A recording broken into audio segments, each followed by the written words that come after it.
A nice piece. Very nice. Really came off too. Yeah, into my eye. Yeah.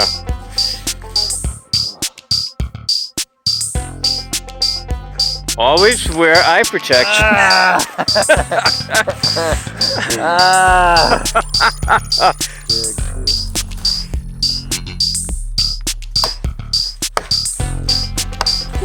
Look kind of cool. Oh. Yeah, there you go. Action shot.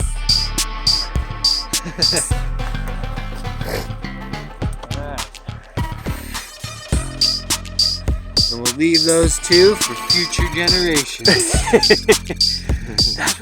Hello, foodies, foragers, and fungophiles. This is some of my greatest forage hits of 2024, starting right here with chaga. Chaga has gotten a lot more popular in the US the past several years because of its proven and amazing medicinal qualities. Most people get it already ground up, but if you're lucky enough to live somewhere where there's white birch or yellow birch, you can find it yourself. It's a little hard to deal with. It's really hard, and you have to get it to the size of coffee beans before you put it in your coffee grinder to make your tea. If you don't do that, you will definitely ruin your coffee grinder. Get some good quality water. Some clean, good snow is nice. Put it on your stove on low heat and let it simmer. You can even let it simmer for a couple of days and keep adding water. You really get a lot out of it. This stuff was flavored with pine cones. Here we are in Sedona, Arizona. I used to live there and often go down in the winter and early spring to work and get some nice sunshine and enjoy the beauty of central Arizona. I'm out picking watercress. The watercress comes up down there pretty early, late February at the lower elevations where there's any kind of springs. Seems that with the leaves off of the trees, it gets the proper amount of sunshine. Watercress is super healthy. Often said it's the oldest vegetable that humans are known to eat. It's very popular in Mexico and England, interestingly. So for years I've picked these yellow morels around springs, often right where I'm finding the watercress. New name for them, Morchella americana, in 2012. Violet leaves are super healthy for you, tasty. Supposed to be really good for your lungs, and eating them can possibly facilitate healing smokers and ex-smokers' lungs. Here's a beautiful little cluster of the Morchella americana. They fruit randomly in central Arizona. They definitely need a perennial water source, so springs and creeks in the riparian zone under cottonwoods, and are usually mixed in with the blackberries and horsetail. There can't be too much blackberry and too much horsetail. Definitely needs some open spots. This is a Fremont cottonwood tree, and they're in blooming now, sending out their fluffy seed casings. And it's not really foraging, but something interesting I learned from friends down there that they're quite flammable. Here we have the red berry juniper, one of the many juniper species that grows around central Arizona. I've tried fooling with juniper berries often over the years, and these are the only ones that have a nice sweet flavor, real juniper tone, but also are used for making sauces or doing stuff with meat. A few years ago I started making wine, and boy, I really love it. It's fun. If you take good care, you can make great tasting wine, and it's always very alcoholic. With dandelion flowers, it's often considered one of the hardest and labors of love for winemakers.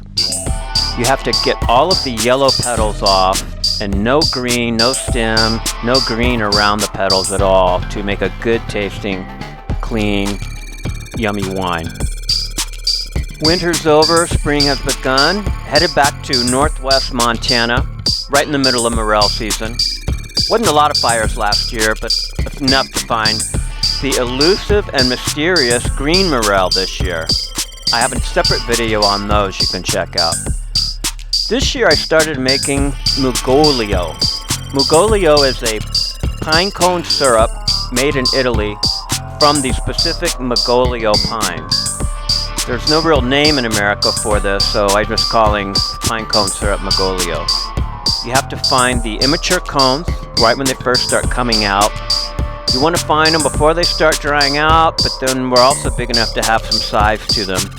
You can kind of tell by looking at them when they're kind of the most moist and seem the most sticky and fragrant. I made the Magolio from lodgepole, ponderosa, and whitebark pines. However, I did learn that a couple of the species are abortifacient, which means they are known to cause miscarriages in cattle. So this year I won't use those species. Try to find some others that aren't known to do that. Summertime in northwest Montana. Nature's garden. There was a grape porcini year from a patch that's actually fairly close to where we live that I learned about from a friend who's a mushroom grower. I always feel guilty going to someone's patch, and always have the rule that if you're going to go to someone's patch after they show it to you, you have to tell them. Well, my buddy just wasn't going, and I'd say we only picked 20% of what came up, and the rest just didn't get picked. They were going bad and just had to go get them. Porcini are unusual in Montana that they don't really fruit in specific area or specific mountain ranges. These patches are in southwest Montana. I've got some big patches in far northwest Montana, and always at high elevation. For most Montanans, mushroom picking means morels. We do have several other species, but you tend to not find huge amounts of edibles all in the same area. When you have your secret spots, sometimes you're rewarded with huge amounts of what you're looking for. This pick in a very secret spot, we found 100 pounds in one day. Yahoo! Often when out picking chanterelles, you need a little snack? There's some huckleberries right there. Last fall was a bit dry overall, but I still ended up doing pretty good. This foray was in northwest Montana, in some of the lowest elevation in the state.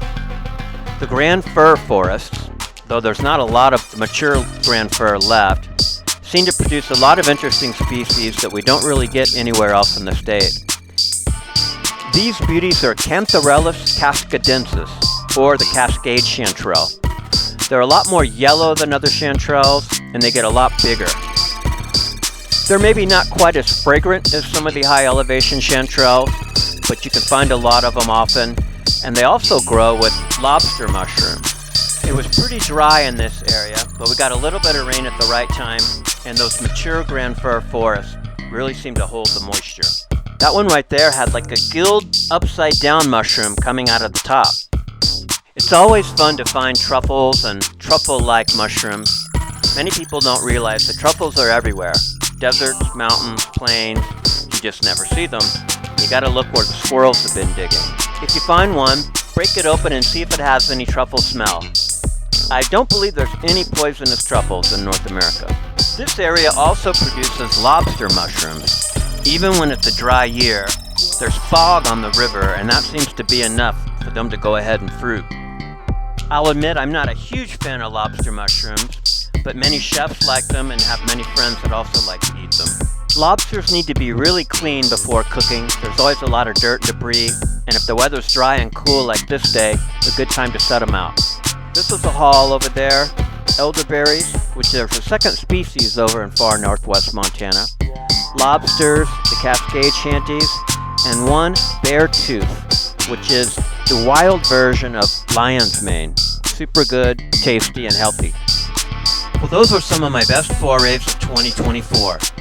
I have another video from last year about the green morel, one about pine nuts, and lots more to come. Thanks for watching, and get out there and forage.